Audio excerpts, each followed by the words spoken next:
Chapter 6 Fantasy Life. Lunar date 3.1625.2.35. 1 hour and 24 minutes after night rise. Abigail was in love with Daniel Sheppard. This was her conclusion after 2 weeks of wrestling with her emotions. At least, I think I am. And if I am, it's a huge problem.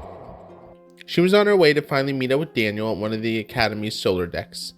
Between their internships, classes, and homework, this was the first time they were able to get together and run a program to learn more about the illustrious Tilani Arusa. Well, technically Tilani Arusa, since she married Wilbur, though she's mostly referred to by her original name in historical documents. Abigail never entertained the idea of love before. Sure, there was an attraction to Dorn originally. However, looking back, it was easy to see that attraction was based on the idea of being with a person with great prestige, so she could have a great career in the archaeological field. Spending the weekend with Daniel's family and friends caused her to wrestle with how she viewed life. Everyone she knew married and formed relationships based on the level of prestige. It was the same for her parents. Her mother, Alyce, was one of the best counselors, a mid-tier career, back in her hometown of Wulfton. Her father, Marven, managed a local cosmology plant, harvesting solar and lunar energy for their community. As the head manager, he was granted a coveted high-tier prestige career. It was one of the reasons, if not the only one, that her mother married him. Ever since she was young, she felt the pressure from both of her parents to pursue a career of great prestige. Her two older brothers were already set in their career paths when she first started to attend Wulfton Secondary School. One brother, Hadin, was talented in the arts and dedicated his life to creating paintings for others to enjoy.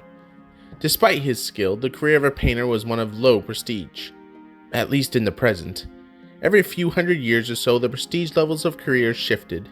If Hadin had been born 600 years earlier, he'd be someone of great prestige. That didn't comfort her parents.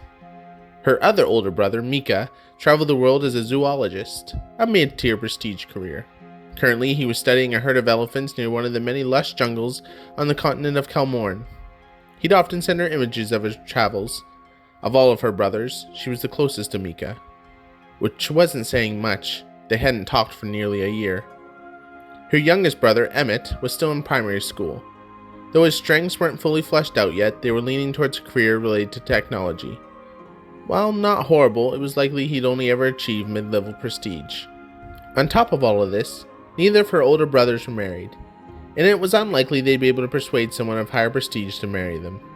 Hadin stated more than once how he'd never marry. Why go through all of that to spend time with someone I may not even like? I'd rather just focus on my painting. Mika wasn't opposed to the idea, but since he spent all of his time with animals, he never spent time with anyone outside of his research group. Apparently, there was no fraternization allowed among the scientists. Obviously, Emmitt was too young to even consider marriage. He still ate dirt.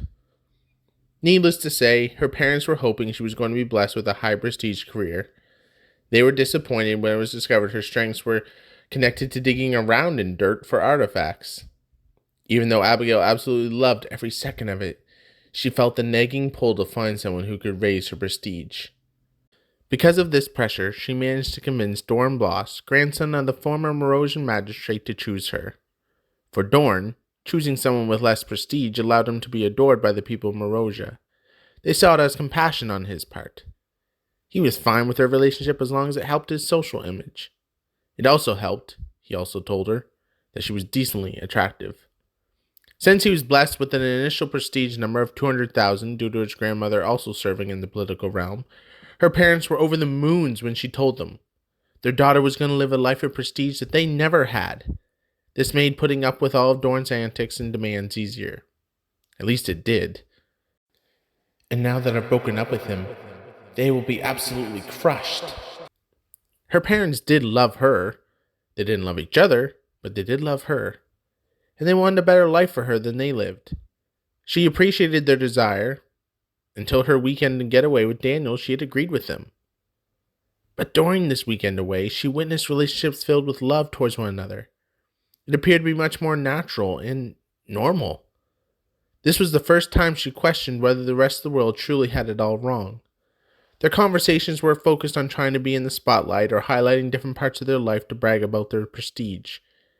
It was refreshing, to say the least. She didn't feel like she needed to fit in. They accepted her right away, especially Emmeline's parents. Deborah and John took an interest in her and did whatever they could to make sure she felt welcomed. Part of it made her wish she'd been born to parents like Deborah and John, which was instantly followed by a feeling of shame. What would my parents think if they knew I had thoughts like this? After all they've done for me, it would break their hearts. At the same time, Daniel, Emmeline, and Joseph all live with contagious joy inside of them that I've never seen before. Don't my parents want that for me? She rolled her eyes and sighed. No. They believe that type of joy will come if I marry Dorn and have a prestigious career in life. But if that was true, wouldn't I see this joy all around me?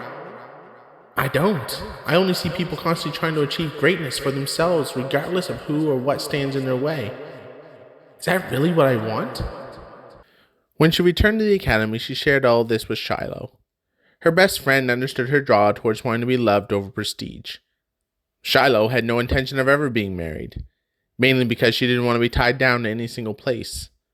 Like Mika, Shyloe's strengths were in animal biology and studying the habits of different species. Maybe that is why she and I became such great friends when we arrived at the academy. Abigale often wondered if Mika and her would make a good couple, though she never mentioned it to her friend. All I need is my animals and I'll be happy, Shyloe had told Abigale. They don't care about prestige. But whatever you decide, Abs, you know I'll have your back. Back in the present, Abigale arrived at the solar deck and saw Daniel standing off to the side waiting for her. Her stomach seemed to do somersaults when she saw him. I never felt this way with Dorn. Or if I did, it was because I was feeling nervously anxious.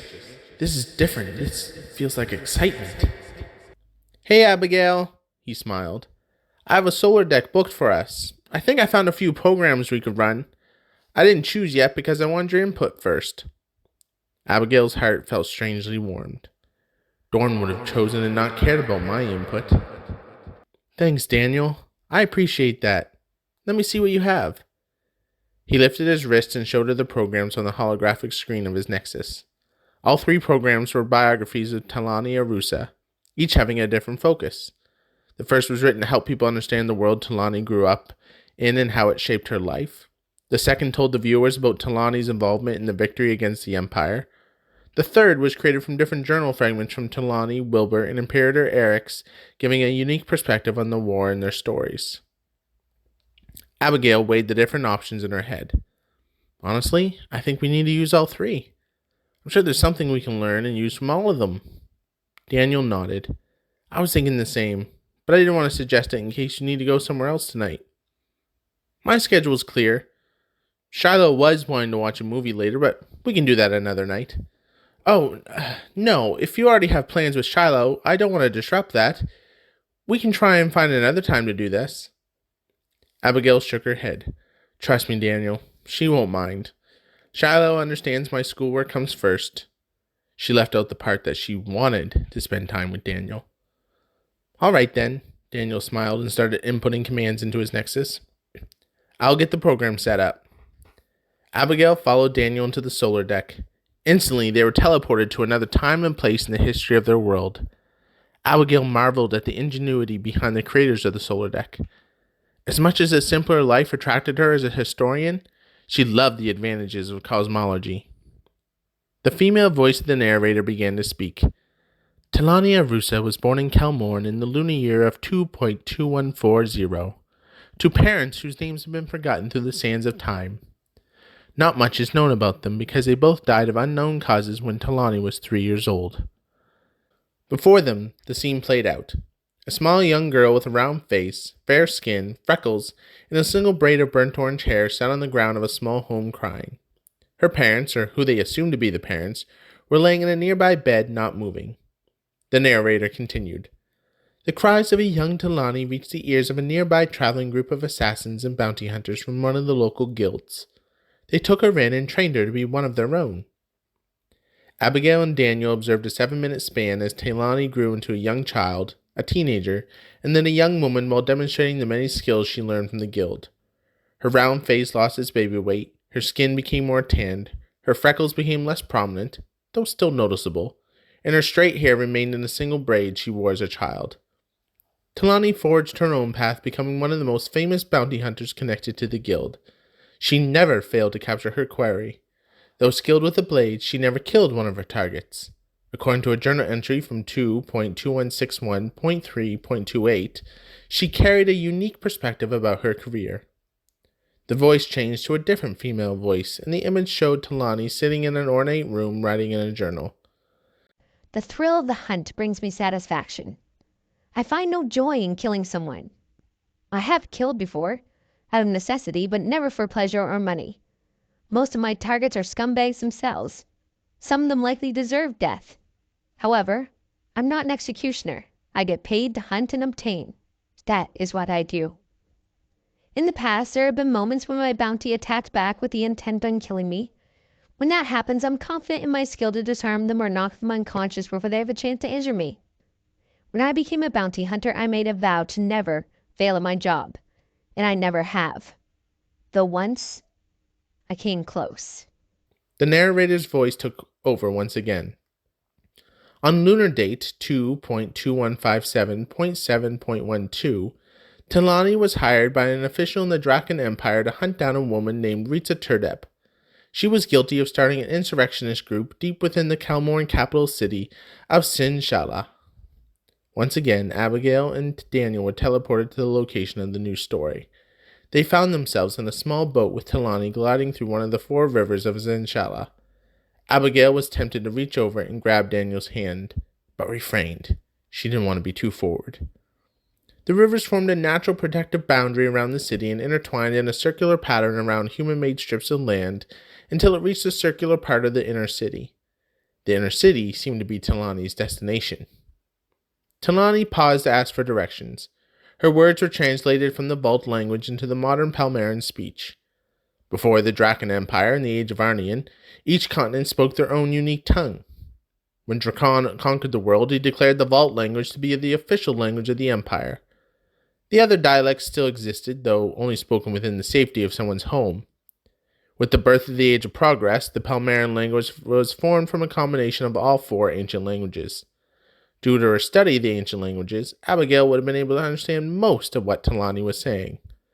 On the other hand, things may have been lost in translation for Daniel. Even though she was the same age as Abigale, Tilani appeared to carry the weight of a lifetime on her shoulders. By this time in her life, she'd already seen and done many things I've never done, nor would want to. Leaving her boat behind, Tilani walked briskly deeper into the city as the evening grew darker and cooler. Eventually, she stopped and smiled at a group of young children running through the streets. She reached into her bag and removed a small round tan pouch. The children were mesmerized by the bag and its contents.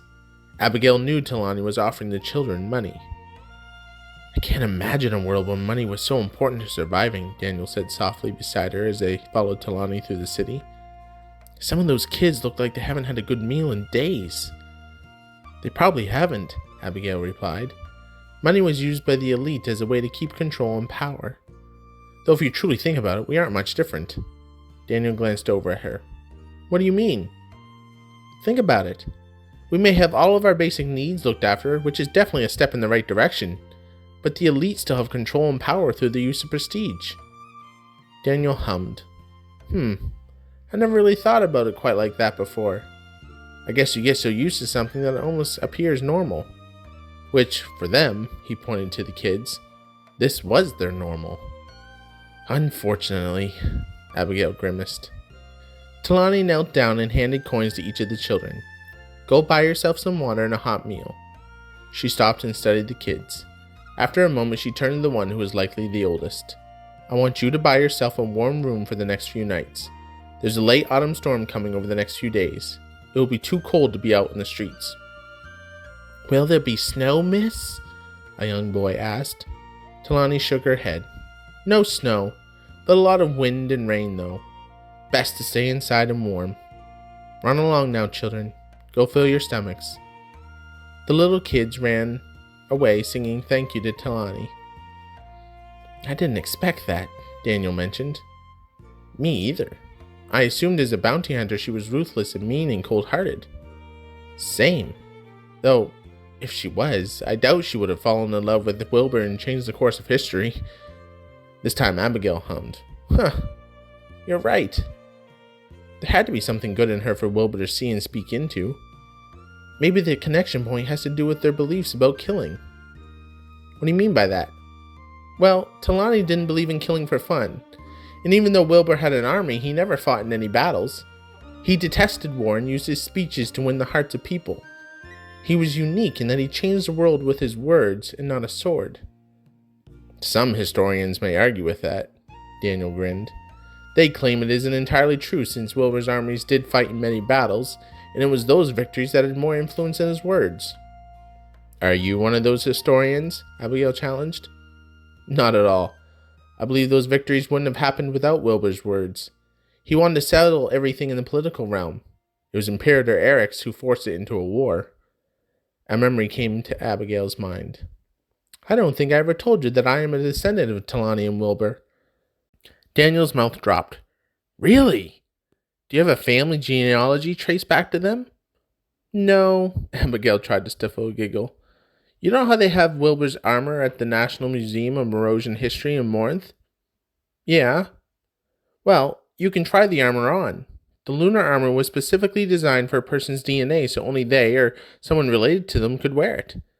I tried it on a couple years ago and it came to life. Both my parents tried and I'm related to them through my mother. Hokey wah! Daniel exclaimed. That is extremely cool. I didn't know that was a thing. I'll have to try it one day and see. Would you mind sharing that as part of our presentation? No, I don't mind at all. They returned their attention to Tilani as she walked towards a small rundown tavern. A weather-worn sign with the name The Fifth River hung loosely above the door. Beneath it, 2 large men guarded the entrance. Nice night for a stroll, isn't it, gentlemen? Get lost. The Fifth River is closed. Tilani smirked. Closed? Loud cheering was clearly heard from inside the tavern. Then why are you fine men standing out here? None of your business, the other stated. Now scram! I don't think I will. With lightning speed, Tilani rushed towards the man on the right, the one who spoke first. As she ran, a knife appeared out of her sleeve and flew straight towards the second man's leg. It impaled him and he roared in pain. Tilani dodged the grab of the first man and climbed up his body with the grace of a cat. Her arms wrapped around his neck and squeezed, forcing the man to scramble for air. Within 5 seconds, his body went limp. The other man was still screaming when Tilani knocked him out cold with a rock to the back of the head. She removed the knife from his leg, cleaned it with the untucked part of his shirt, and then entered the tavern. Inside, a large crowd cheered as a woman in her late 40s or early 50s downed a pint of ale after finishing what was likely a very moving and inspiring speech. Tilani wasn't given a description of her bounty, only a name, but it was clear this woman was her target. For a moment, Abigale thought she recognized Ritza from somewhere, but she wasn't able to place it. Tilani slipped in unnoticed and ordered a Valt herbal tea from one of the servers. After receiving her drink, she took a seat and studied the room, searching for an opportunity to obtain her prize. Tilani's voice started to speak, though not from the person in front of them. Abigale quickly realized it was from her journal. The background noise lessened as Tilani recounted her thoughts. I knew I only had a few moments before the bodies were discovered outside. I wanted them to be found. The best way to catch a target is in the midst of chaos I have created. They're not thinking clearly, and I am. I noticed a back door, which was the most likely escape route for Ritza and whatever entourage went with her. I decided to finish my tea, discovered one of the rooms they called a bathroom was really only a stall with a toilet and a small sink. As expected, there was a window. I opened it with ease and slipped up on the roof. I noticed some barrels near the exit and hid behind them. Haste was of the essence. Once I had Ritza subdued, my plan was to steal a horse and rendezvous with the ship I had bartered passage from, down at the docks. They agreed to set sail as soon as I arrived with no questions asked. All this played out as Tilani spoke. 2 minutes later, screams and shouts were heard. The bodies were found. 2 women, Ritza and a younger lady, ran out of the back door. Tilani stuck out her right leg, tripped the young woman, and grabbed Ritza. A gasp escaped from Ritza's lips, though it had nothing to do with the knife at her throat.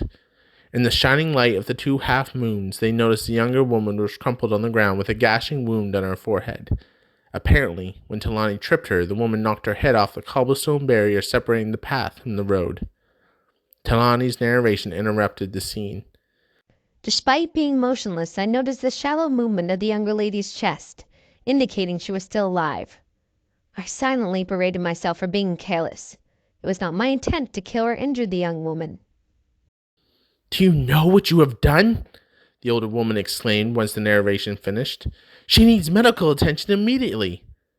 We don't have time for that, Ritza. We have to rendezvous with a ship in less than an hour.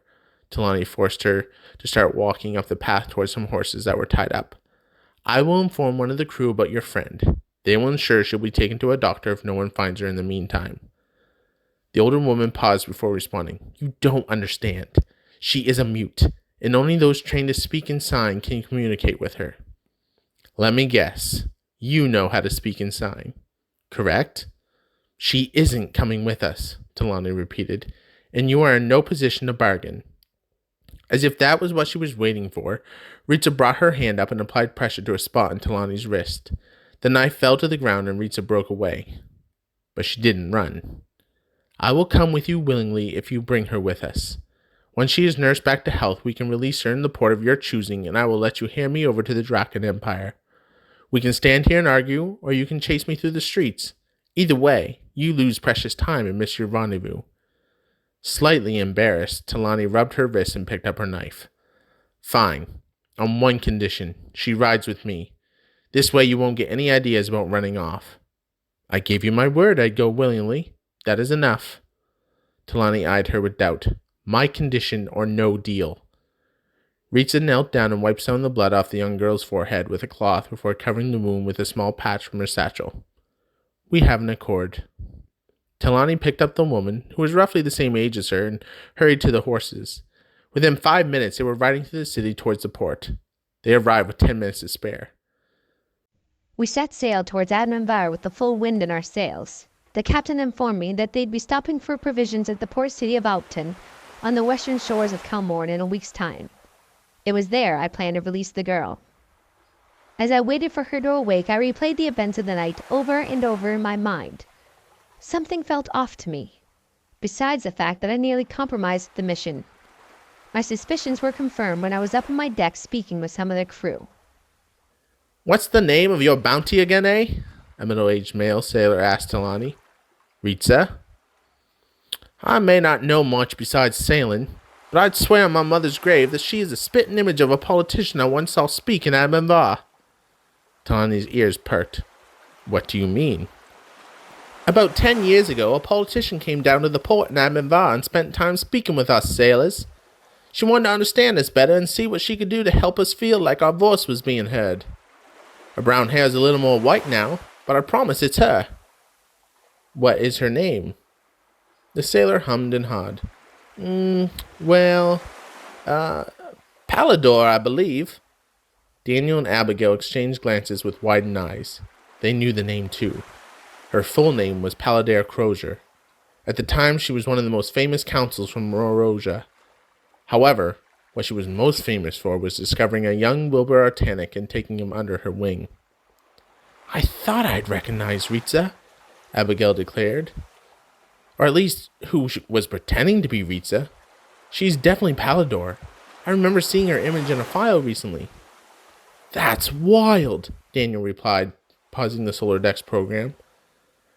I thought the same thing. I knew about Ritza, mostly just the end of her life, though. All of this is new information for me. Same. I didn't know Pallador was connected to her. This is why I love history so much. There's always more to the story to find. Definitely. Speaking of, it's actually believed that Pallador was one of the druids. You mean she could command nature to obey her? Abigale inquired, remembering their conversation from Emmeline's house. Yes.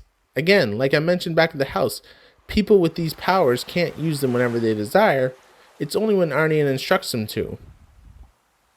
So there's no way for people to abuse the power. Her question was born out of curiosity more than wanting to obtain such power. Not that I know of, though there have been some incidents when Drakon has replicated these powers for evil. Daniel stopped and rubbed the side of his head nervously. This probably all sounds like foolishness to you. Abigail didn't want to admit it did sound somewhat far-fetched. I don't mind. It's interesting learning new things. Oh, wait. If Pallador has the powers of a druid, why didn't she use them to get away from Tilani? I'm not sure. Daniel sounded genuinely stumped. Maybe Arnion didn't allow her to? Abigail wasn't sure why she suggested the answer. She didn't believe in Arnion. Therefore, didn't really believe Pallador had those powers. It was likely something added to the legend after the fact. That is a good possibility. It's possible the future may have been messed up if Pallador and Rita escaped, Daniel said. I really don't know. It is a good question, though. Anyways, shall we continue? Sure. The playback resumed with Tilani giving commentary about her thoughts. I couldn't trust the sailor's memory as a reliable source. Not with knowing how much grog they drink on a regular basis. I had a plan to test this theory out, and if I was right, then Rita was actually the mute girl I nearly killed. Tilani returned to the room where the two women were staying. The younger woman had awakened earlier that morning and she was eating some soup to regain her strength. Color was returning to her olive skin. The older woman was not present. How are you feeling, Rita? By instinct, the younger woman held her thumb up to indicate she was good. Shock overcame her 2 seconds later when she realized her mistake. Tilani smirked, left the room, and went to find Pallador. She found her near the ship's galley. Your charade is up, Pallador, Tilani declared. So, you finally figured it out. The older lady sighed in defeat. Yes, you will be leaving us when we dock in Wulfton tomorrow, and I will be taking Rita with me to Admin Bar. She paused to let her words sink in. I'm still confused about one thing. What was your plan? Imperator Areyx would know you were not Rita. He would indeed. But then there's nothing he could do about it. I'd be released and able to continue my duties as counsel, and Rita would be able to continue to spread her message, though likely by writing this time instead of speaking. What message? To dismantle the Drakon Empire and restore Palmara to a world of freedom and liberty. Tilani laughed. A foolish dream. The Empire has lasted for over 2,000 years, and you think you'll make it fall with a couple speeches? Pallador did not look deterred. The right person with the right words can be a more powerful weapon than the Empire's legions of soldiers. I'm sure you know this, but the people of Palmara are suffering under the tyrannical rule of this Empire. Change is coming. The Imperator will know about your antics now. Tilani ignored Pallador's sermonette. He will put a stop to you. Areyx already knows, Pallador smiled, her white teeth in contrast to her dark amber skin. And there isn't anything he can do about it.